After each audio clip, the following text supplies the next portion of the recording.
Anyway, thank you, Pastor Greg, for that introduction. Hello, everyone. My name is Stephanie, and I'm currently a first-class petty officer in the Navy, as you can see. And I'm stationed in Colorado Springs. Yes, Colorado Springs. I know, Navy, kind of funny. But I'm originally from Wisconsin, and I met Pastor Greg and Teresa while in college. I'm very honored and excited to be able to come here today to speak to all of you about my story and how campus ministry has impacted my life.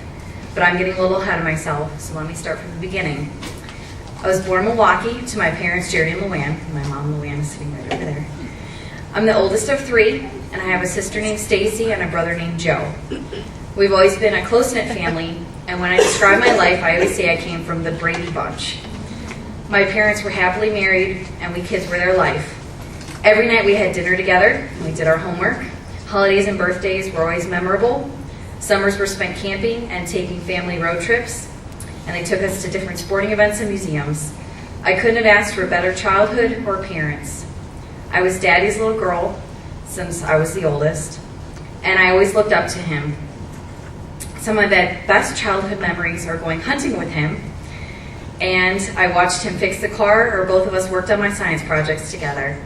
I always thought that my dad would be here for my high school and college graduations, my wedding, to see his grandkids grow up, but unfortunately that wasn't in God's plan for all of us. You always pray that nothing bad ever happens to your family, and you usually think that nothing will, but when you least expect it, your life can be flipped upside down. That happened to my family April 12th of 2000. As usual, we all left for school, and my mom and dad left for work. But that day, my brother, sister, and I were called out of class and told by our mom and pastor that our dad had had a sudden heart attack and died. I will never forget that day or how I felt. That is a feeling that you can never prepare yourself for. I still don't know how we all made it through those first few days, and especially through his funeral. I still remember how full the church was and seeing how many people my dad's life, how many lives my dad had touched. And he wasn't a celebrity. He was just an average guy, but everyone will remember him as being a wonderful husband, father, and friend. My mom, brother, sister, and I didn't want to have to live our lives without him, but we all knew that we had to, and that he would want us to still live our lives to the fullest. So with God's help, we picked ourselves up and continued on. In June of 2000, I graduated from high school and then headed off to the University of Wisconsin-Madison in August. Of course, I was very excited to start that chapter of my life. I was still dealing with a lot of grief and had no idea what I was in for during my freshman year. I still remember that first week, spending my days checking out the campus with my roommate, seeing what Madison had to offer, and figuring out what college was all about. I remember thinking, though, that there seemed to be a group for everyone but me, since I wasn't a minority, a non-Christian, or into alternative lifestyles. Then classes started, and the novelty of life away from home began to wear off, and things started to become a bit overwhelming. Because I don't deal well with emotions or grief, I started to become depressed. I pushed through my depression, though, because I had always told my dad that I would graduate from UW-Madison, and I didn't want to let him down. I knew that if I went home, though, I wouldn't come back. So my mom, who knew something was really wrong, came to visit me very often. One of those first Sundays she came to visit me, she told me that we were going to find a church, because that was such a big part of my life at home, and she knew that I needed that in my life in college as well. On State Street, which is right next to campus, we found Calvary Lutheran Chapel. I was born and raised Lutheran, so it was logical for us to go there. And at that time, I had no idea how that day would change my life. After that first Sunday at Calvary, I started going to Bible study there. I met other students similar to myself and found out that I wasn't the only one who had trouble adjusting during our freshman year. I started to form a group of friends whom I looked forward to seeing on Sundays and during Bible study. I then had something to make my first year at college a bit easier, and before I knew it, I had made it through my freshman year. I was so proud of myself for not quitting and going home after that first year. Then I made it through my second year at Madison, and before I knew it, I was a junior. Then I made it through, by that time, Pastor Greg and Teresa had come to Calvary. I saw them every Sunday at church, but I never really introduced myself. I wasn't always an outgoing person, and sometimes just needed someone to talk to me one-on-one. Well, that year, Calvary was going on a spring break servant event to Mexico, and I decided to go to the first meeting. I remember Pastor Greg talking to me personally and thinking that I really wanted to be a part of the servant event group.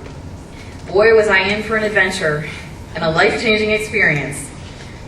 I will never forget how Pastor Greg talked to all of us personally and got to know each of us and listened to our stories during the trip. He listened intently to mine, and I didn't feel like I was being pitied or judged. Instead, it felt like a huge weight was lifted off my shoulders to tell someone how I really felt and how I was still angry that my dad had passed away. It's still 10 years, and it still sometimes feels like yesterday. I was able to finally talk about my grief with someone, and that was a big step for me. Because of that trip, I became even more involved with Calvary through more servant events, holiday parties, committees, etc. I even went back to Mexico my senior year for another spring break servant event. Hopefully Pastor Greg hasn't included any of those pictures of what I looked like when I woke up, but I'm sure he did. Yep. There's one. Thank you, Pastor Greg. I'll remember that. Anyway, during my senior year, I also went on a campus ministry retreat to Camp Lewisimo and found out about teaching overseas with LCMS World Mission. I filled out an application and was accepted to teach English in China. My family did think I was crazy, but after I graduated from college in 2004, I lived in Macau, China, where I worked at the Concordia English Center.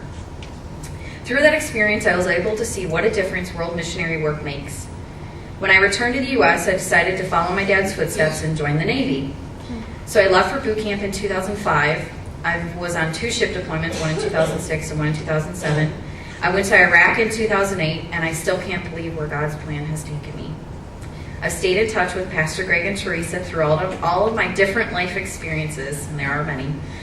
During my last few years of college, I became very close with them, and they were like surrogate parents to me. I even watched their dog Jed when they were away, including those fall weekends when they came here to Iowa City so Pastor Greg could cheer for the Iowa Hawkeyes, of course. I became almost a fan, almost. So. Who knows where I would have ended up or what kind of trouble I could have gotten into if I had not gone to Calvary that day with my mom and that Sunday of 2000. I always say that everything happens for a reason, and we all know that this is true. Yes, I'm still sad and hurt that my dad is no longer here on earth to see where I've ended up and the person I've become, but I know that he is in heaven and would be proud. Even though my dad isn't here, I still have a huge support system with all of my family and friends, no matter where life takes me. But not everyone is as fortunate as I am. There are still many college students who turn to drugs, alcohol, or other vices to try to cope with their daily life. This is also true for many military members as well. This is why campus ministry is so very important. If I could, I would broadcast this message to the world, but of course I'm just one person. This is where you all come in though. Yes, I have a job for all of you. Please pass this message on to others and let them know how important campus ministry is and how Pastor Greg's work can help so many college students. I'm just one example, and I'm very blessed to speak to you today, but think of how many other lives he touched during his time at Calvary or in Milwaukee.